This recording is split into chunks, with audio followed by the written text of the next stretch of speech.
Why do you need my supervisor, Mr. Johnston? Because I don't trust you after what happened. Why do you think I'm planning something? 2 words.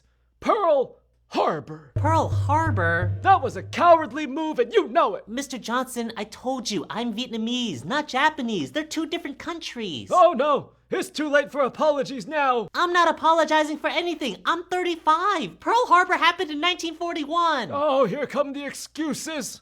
How could you live with yourself? I'm not Japanese. Do you think I'm blind? I could see that you're Japanese. Oh my God. Just send your supervisor in here, okay? And make sure they're American. Fine. Ben, will you come in here, please? Mr. Johnson wants to talk to you. They're on their way. Thank you. Hi, Mr. Johnson. You called for me? Oh my God! They've infiltrated this whole goddamn hospital! Help! Help! What's he talking about? Help! Pearl Harbor? Oh, Help! I don't get it. Help! Yo, my homie Devin's a little embarrassed, but he's all messed up. It needs to be seen stat. Yeah, of course. Can you tell me what's wrong with him? He's got like burns on his crotch, his feet are all purple, and he keeps saying his pee hole's burning, but that could be from something else, cause I got a little bit of that too. I see. Is there any way I could talk to him? Oh, yo, D-Day, nurse wants to talk to you. Hey. Hi, Devin. What happened to you exactly? I was making ramen noodles and I spilled a pot of boiling water down my crotch. Oh, dude, tell him what your mom said to do. Listen, you're gonna love this. Oh, yeah, my mom told me to put mayonnaise on the burn. Mayonnaise on the crotch, classic. Yeah, and then we put rubber bands around my ankle to, make a seal so the mayonnaise wouldn't leak out. Now I can't feel my feet. Right. And then we realized that, we didn't have any mayonnaise, so we just dumped 3 bottles of Hidden Valley Ranch down my pants. It was mad expired too. Embarrassing. Yeah, now my pee hole's starting to burn. Yeah, really, really burn. Oh, jeez.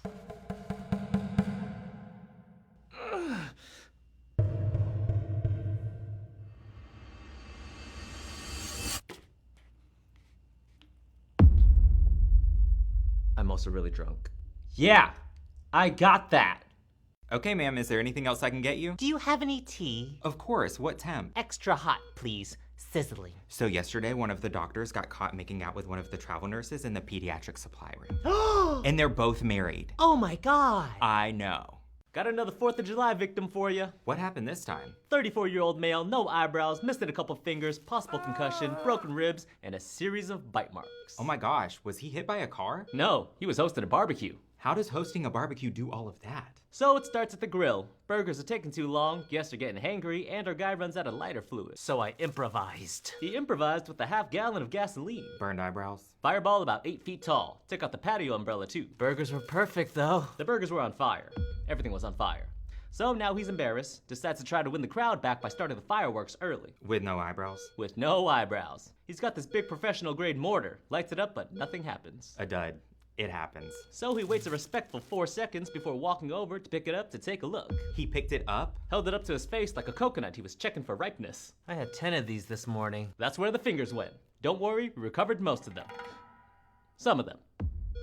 We recovered fingers. Oh my God. So now his hand's the problem, he's on fire again, decides the best move is to sprint for the lake to jump in and cool off. Okay, so at least the water put the fire out. Oh, the fire's out. The fire is the one thing that went well, but he didn't check the depth and came in hot off the dock. Broken ribs. Belly flopped onto a sandbar about a foot down. That's the ribs.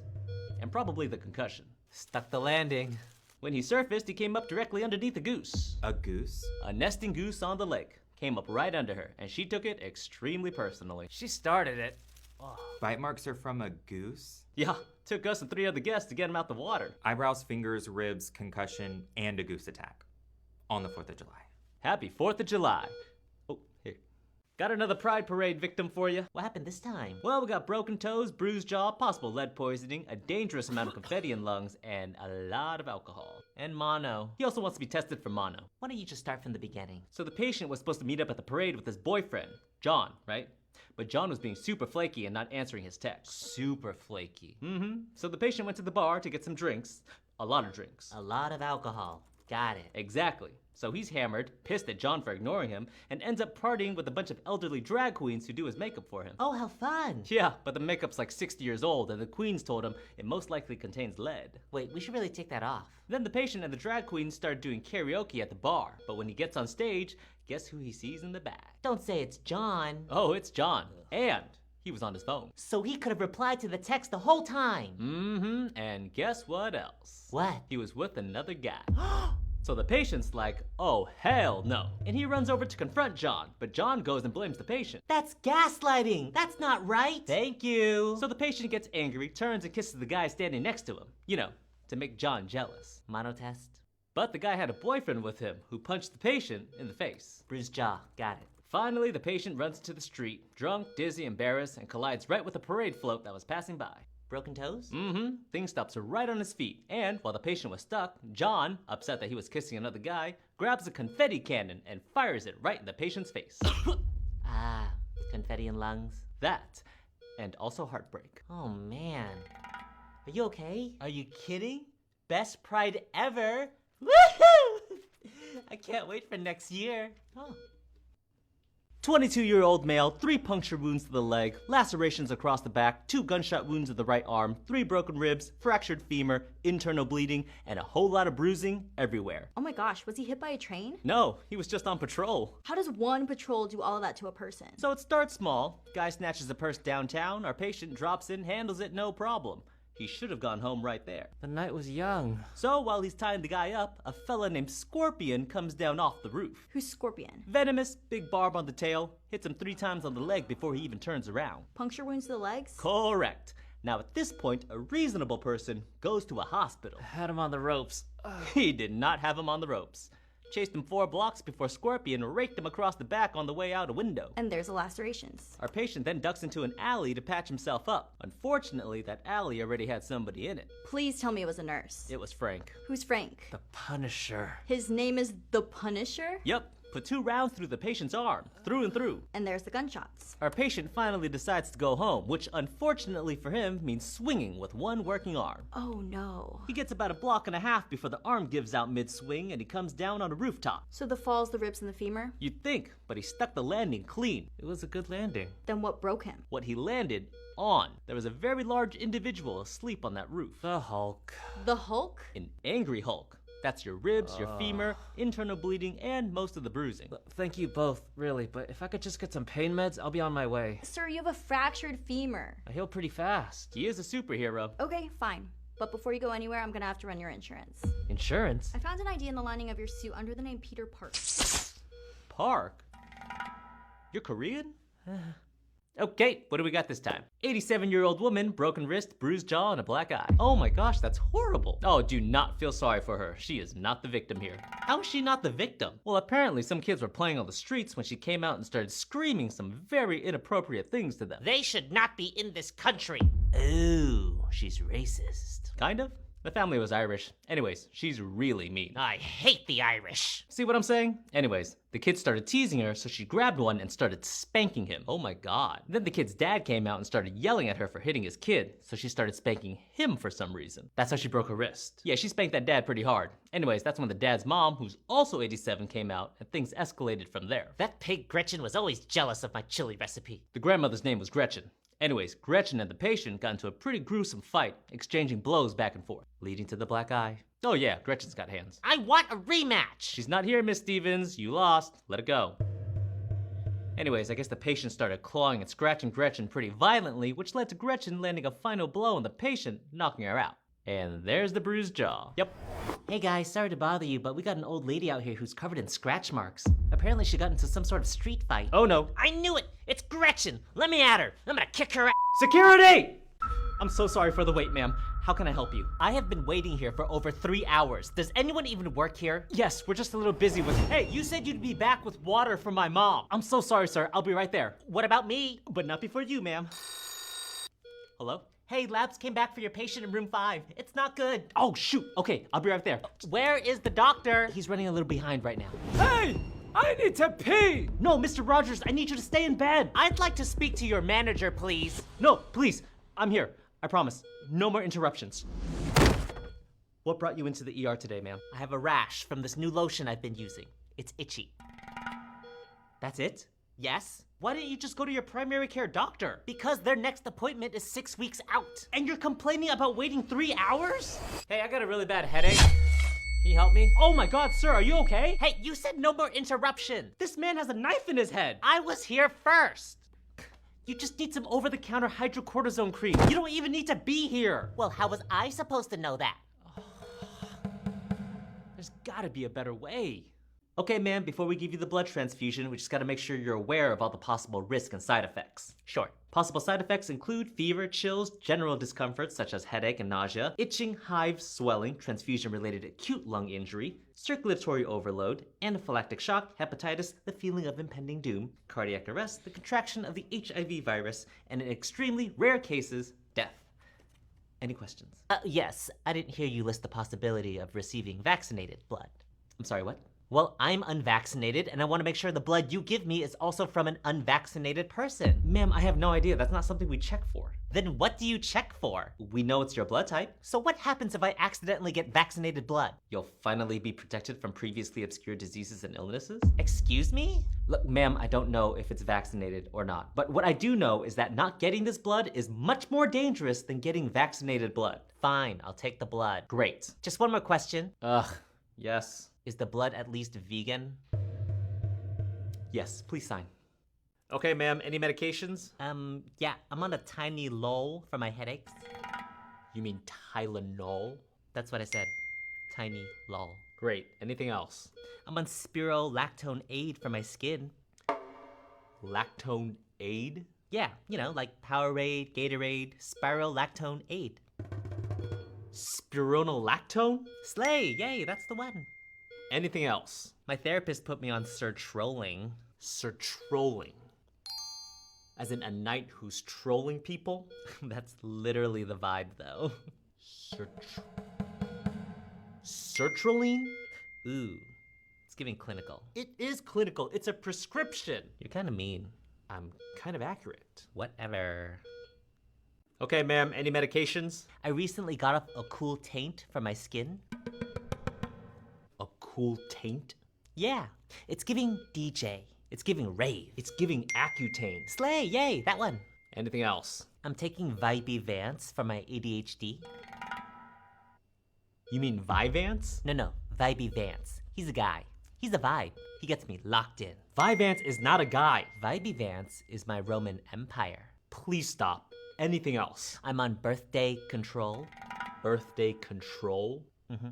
Ma'am, that is not what that does. It literally is, though. It controls when I have a birthday. A birthday is a date. It happens every year. Not for the baby. Ah, fine. What else? Lex approves. Who is Lex and what is he approving? My mental health bestie, Little White Pill. Lex approves of me. Lexapro? That's not as cute, though. It doesn't have to be cute. It has to be accurate. Wow, that's low-key ableist. That is high-key, not what ableist means. Whatever, you're not my therapist. Lex approves is... Oh! Okay, sir, are you on any medications? I'm on Atari Fast Actin for my cholesterol. Atari... Like the video game? Yeah, but Fast Actin. My cholesterol is bad. I think you mean atorvastatin. As long as it's Fast Actin. Anything else? I take a Klondike bar at night. For? Anxiety. Klonopin. What did I say? Doesn't matter. Anything else? Yeah, I take a hide the cocaine for my blood pressure. You take what? Hide the cocaine, Little White Pill for my blood pressure. Hydrochlorothiazide? That's the one! Sir, please never say that out loud at the hospital again. Oh, okay. Okay, sir, are you on any medications? I've been on Rang-a-Dang for my heartburn. You mean ranitidine? Yeah, that's what I said. Great. Anything else? I'm on Bisololo for my blood pressure. I think you mean bisoprolol. Is that how you say that? Yep. Is that all? Well, I recently got off Symbols Tada. And what was that for? For my depression and anxiety. Cymbalta. Great. Doctor will see you soon. Okay, sir, are you on any medications? I'm on prednisone for inflammation. I think you mean prednisone. Whatever. Okay, anything else? Albert Roll helps me with my breathing. Sir Albert Roll sounds like a man at a bakery. Whoever he is, he fixes my asthma. It's albuterol. Albert Roll. Anything else? Yeah, zoo lock. Zoo lock, like a lock on a zoo. What do you take it for? To keep the animal in. Zoloft. Anything else? Viagra. Hey, you said that perfectly. Oh yeah, I made sure to learn that one. Of course you did. Paul, you were discharged 2 weeks ago. Exactly 2 weeks. You said follow up in 2 weeks. So here I am. I said follow up with your primary care doctor. Dr. Henderson wasn't available. So you came to the ER? You were available. Paul, the ER is for emergencies. Dr. Henderson's office is for follow-ups. But Dr. Henderson's office was 6 weeks out. Then you wait for the next available appointment. But you said 2 weeks. With your PCP, who wasn't available. Oh, what are you here today for, Paul? This rash on my arm, it's been here for about a week now. It's contact dermatitis, probably from your watch. Some hydrocortisone cream and it'll clear right up. That's it? That's it. Wow. Well, I guess I'm glad I came in. Paul, this is a $300 copay for hydrocortisone cream. Well, I didn't know that until I came in. You could have called Dr. Henderson's office. 6 weeks, Ben. Hydrocortisone cream twice a day. Follow up with your primary care doctor in 2 weeks. And if Dr. Henderson isn't available in 2 weeks? Then you wait for the next available appointment. Okay, let's say I try that first, but it doesn't work. Same entrance next time, or should I pre-register online first? There won't be a next time, Paul! Right, okay. Hi, sir. How can I help you today? Oh, okay. I am from out of town. Someone stole my pain meds, need emergency refill. Great, I can help you. Can I borrow your pad?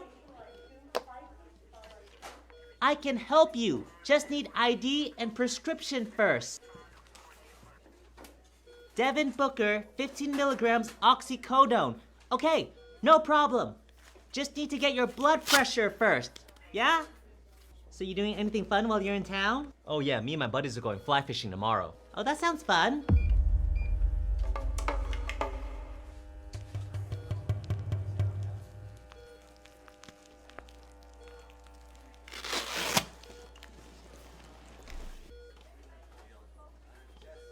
Well, that was strange. Your condom catheter's on, Ron. You could pee now. Can you turn on the suction for it? Oh, we don't need to turn on the suction. You could just pee. It would really help if you turned it on. The last nurse did it for me. Well, okay. Ron, are you okay? Oh my God! Ron! I would like to remind everyone at this hospital that we do not hook up any patient condom catheters to the suction. That concludes today's huddle. I still can't believe you did that. Well, I figured it wouldn't hurt him. Oh, you did quite the opposite of hurting him. Oh, shut up. Your blood pressure is high because you have too much sodium in your diet. That doesn't make any sense. I don't eat any sodium. I've cut it out. When you go out to eat, it's hard to tell how much salt they put in your food. Oh, I always ask for extra salt. Ma'am, extra salt would explain why your sodium is so high. No, sodium is a chemical. Salt is salt. Salt is sodium. It's sodium chloride. I've never seen sodium chloride on a label. That's because I've seen sodium bicarbonate, monosodium glutamate, and disodium phosphate, all of which I've cut out of my diet thanks to my doctor. Ma'am, how long have you had high blood pressure? 11 years. We need better primary care. Frank, this is your 5th UTI. I don't understand why it keeps happening. How many times a day do you straight cath yourself? About 4 to 6 times a day. Do you wash your hands before you do it? Of course. Okay, show me how you do it. No problem. Do you want some lube first? Oh no, I have my own technique. What technique?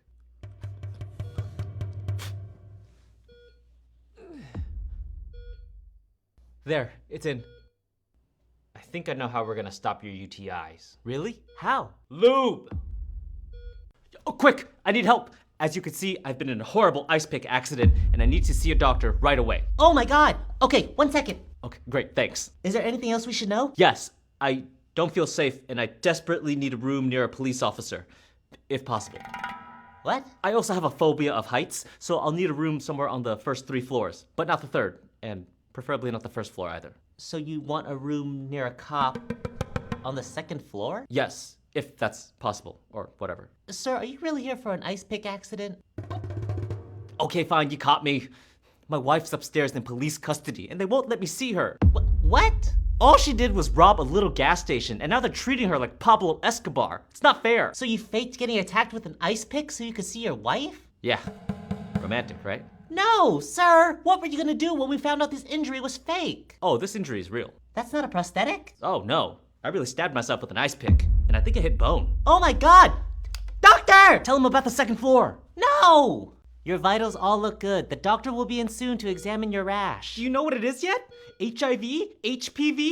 Ebola? No, sir, I don't think it's any of those things. Oh, God. It feels like my skin is falling apart. Please, sir, it's just a minor rash. Don't you have anything to help me? My skin is peeling. I'm gonna be nothing but bones by the time the doctor gets here. All I have is this diaper rash cream. Put some on your skin, it'll soothe your rash until the doctor gets here, okay?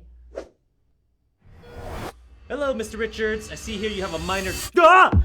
Oh, thank God you're here. The way that rash was looking, I was starting to feel like a real monster. What the... Oh, by the way, your Kentucky jelly tastes really bland. What is Kentucky jelly? It's that tube of jelly over there on that machine. That's KY jelly. Whatever it is, tastes terrible. Oh.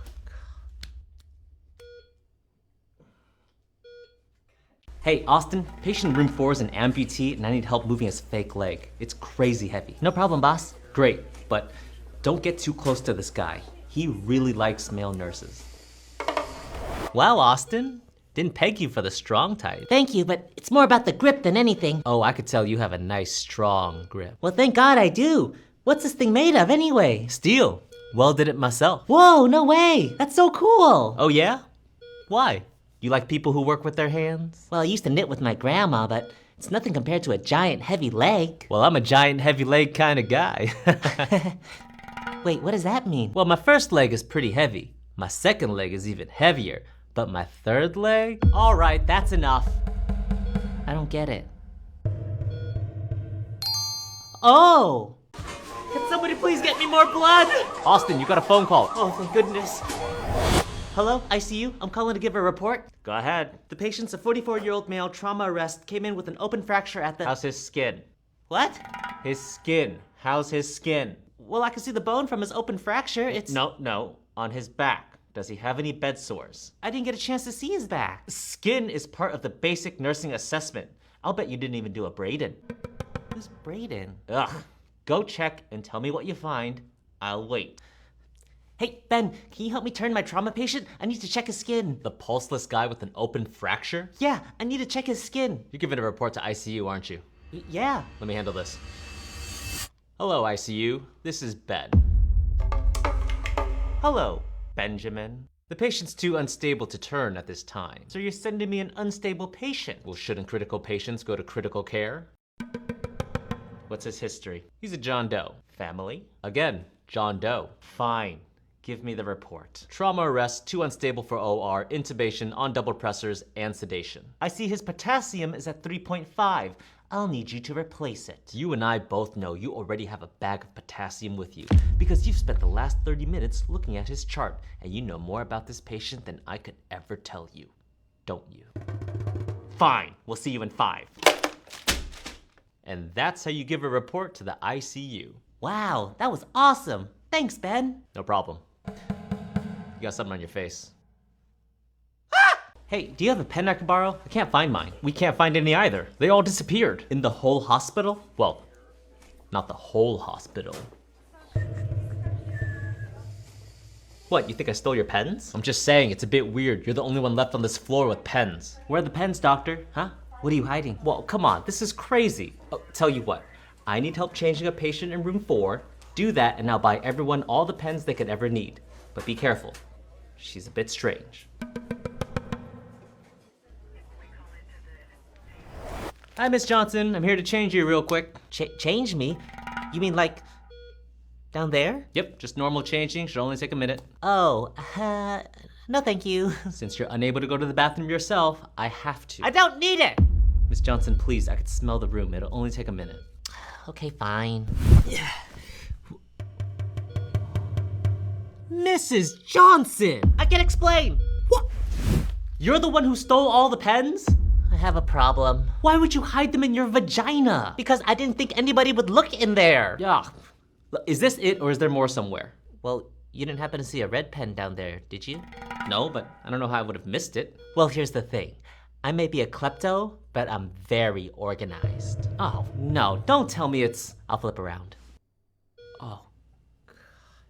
Tips from the ER. Can you make an appointment? No, you cannot make an appointment to come to the emergency room. The word emergency is right there in the name. An emergency, by definition, is something that was not scheduled. If you could schedule it, it wouldn't be an emergency. It would be a Tuesday. But Steven, I just want to come in at a time that's convenient for me. Now you listen to me. The emergency room is not convenient. It was never designed to be convenient. It was designed to be available. 24 hours a day, 7 days a week, 365 days a year. No appointments necessary, no appointments possible. You come in, you tell us what's wrong, and we take it from there. If you really want an appointment, call your doctor, call your therapist, call your psychic. Any of those places were made for appointments. Those places were built for appointments. We were built for the moment. When it's 2 in the morning and your chest starts hurting and you don't have time to schedule anything, that's when we do our best work. So no, you cannot make an appointment, but you could show up, and when you do, we'll be here. We're always here. That's kind of the whole point. I'm not even gonna pick that up. Tips from the ER. Chest pain. If you are 35 or younger and you are experiencing chest pain, it's most likely not a heart attack. Now, I'm not saying it can't happen. If you've been smoking a pack a day since you were 18, yeah, it's probably gonna happen. But in my experience, it's pretty rare, and it's more likely one of these 3 things. Number 1, stress and anxiety. Your body physically tightens up when you're stressed. Your chest gets tight, your heart races, and it feels exactly like what you think a heart attack feels like, but it's not. Can it lead to a heart attack over time? Probably, but it's more likely your body telling you that something in your life needs to change. I don't know what that is. That's between you and your therapist. Number 2, you pull the muscle in your chest. Maybe you were at the gym. Maybe you were moving furniture. Maybe you sneezed a little too hard and now you're convinced that you're dying. You're probably not dying. You need rest, maybe some ice, and the humility to admit that you overdid it. Number 3, and my personal favorite, you smoked too much weed.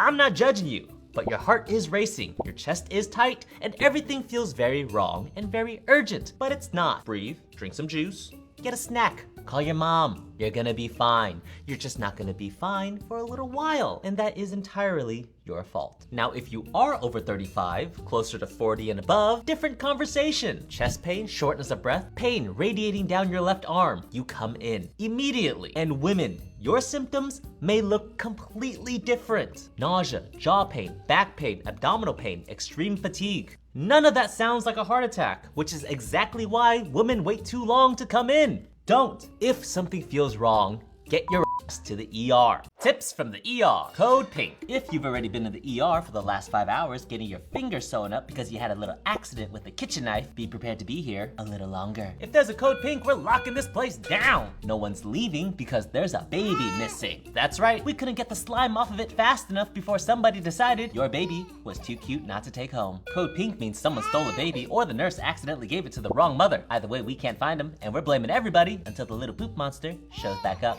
and we will find it. The second a code pink is called, I expect every staff member in this building to drop whatever they're doing. I don't care if you're mid-stitch, mid-itch, mid-shit. A code pink should have your full attention. You can bet I'll be in the hallways looking at you, looking at me, looking for a baby. If you happen to see someone holding a bundle of blankets with an umbilical cord hanging out of it, notify your nearest hospital personnel. If you happen to be holding a baby, you might get tackled. Even if that baby is yours, we can't take any chances. But this is my baby. I have the birth certificate right here. Ma'am, drop the baby! Now!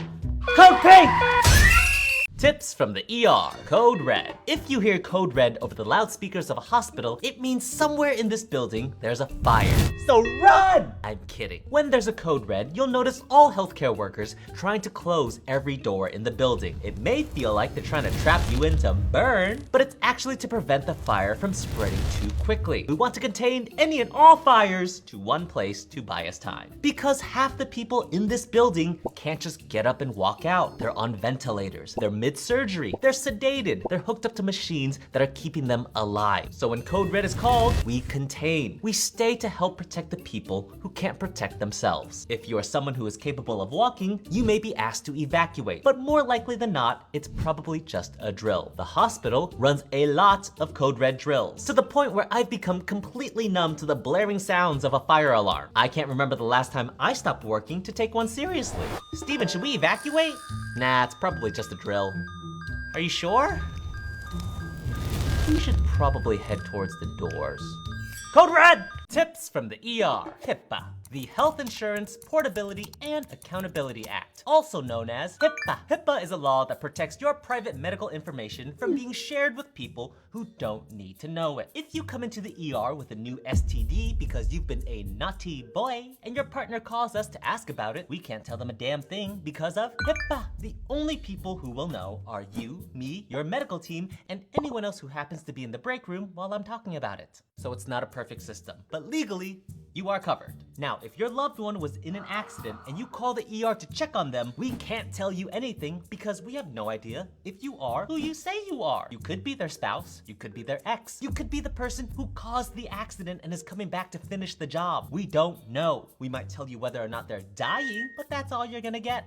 Thanks to HIPAA. But if you are the patient's official emergency contact, we will call you with information because HIPAA does not prevent us from calling your emergency contact in case you end up unconscious in the ER. So it's very important you fill that part out and make sure it's someone you actually trust with your business. Because if you end up unconscious in the ER and your emergency contact is your college roommate from 15 years ago, that's who we're calling. And if you haven't filled it out at all, we're gonna call whoever is on your phone under Mom.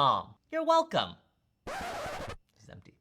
Tips from the ER. How long is the average ER visit? It is 4 to 5 hours. 4 to 5 hours! So if you're thinking about coming into the ER after work and making it home in time for dinner, think again. The ER is not like your doctor's office. We don't know why you're here. Most of the time, you don't know why you're here. If you need blood work and labs, the results alone can take an hour. If you need a CT scan, that could easily be another few hours. Sometimes the results come back and raise more questions, which means more tests. Maybe you need a specialty doctor, someone we have to call in from outside of the ER. And all of this is if the ER isn't already busy with a bunch of ambulances who will be cutting you in line because their patients are typically closer to dying. Add all of that up and 4 to 5 hours is actually pretty optimistic on a good day. Hey Steven, I'm on my lunch break. I just need to be seen real quick and get back to work. I have 45 minutes. Bless your heart. Have a seat. The Q word. Medical workers in the ER are very superstitious and are most triggered by the Q word. If you come into the ER and it's a little eerie because everyone is calmly sitting and we have no patients, don't you dare comment on it. Specifically, don't say the Q word. Ask anyone in the ER and they will tell you it's a proven fact that saying the Q word is a green light for anarchy and disorder to descend upon the ER and wreak havoc. It's gonna get busy and it's gonna be your fault. Don't believe me? Get this. Someone once said the Q word and I saw 5 ambulances, 10 patients, and a tsunami show up into the ER. That's right. Anyone so much as utters that word and our waiting room fills up so fast, you'd think we were giving away free Vicodin out there. So the next time you're in the ER and you look around and you think it's a little keep it to yourself. Lock it away inside because if you say it out loud and this place goes sideways, we are never gonna forgive you. Hey, it seems pretty quiet here today. Son of a... I wanted to be an actor, an entertainer. I once auditioned to play a guy with no lines who carries a sack of potatoes across stage. The pay was $0, and I got it. My parents thought I was crazy. When I grew up, being Asian American meant you stayed in your lane because your parents risked their lives to get to America. Don't mess this up. Put your head down, get good grades, especially in math and science because that's all that mattered, and don't bring too much attention to yourself. Unless that attention is being valedictorian of your class, then by all means, shove it in everyone's faces. Acting was supposed to be something I did on the side for fun while I worked in the ER and figured out what my next move was. Until I saw a show called Viet Gone. It was a love story about Vietnamese immigrants coming to America after the war. It was my family's story. It was funny, it was heartfelt, it had a message, and more importantly, when it was over, that entire packed out theater was standing and clapping. And I realized for the first time that my story was worth telling. So I stopped treating whatever this is as a hobby. Because now, to me, being Asian American means standing in the spotlight and telling your story exactly as it is. Loud, funny, embarrassing, so that some poor kid who was told to stay out of the way knows that he can have the whole stage too, even if he has to start by carrying a sack of potatoes across it first.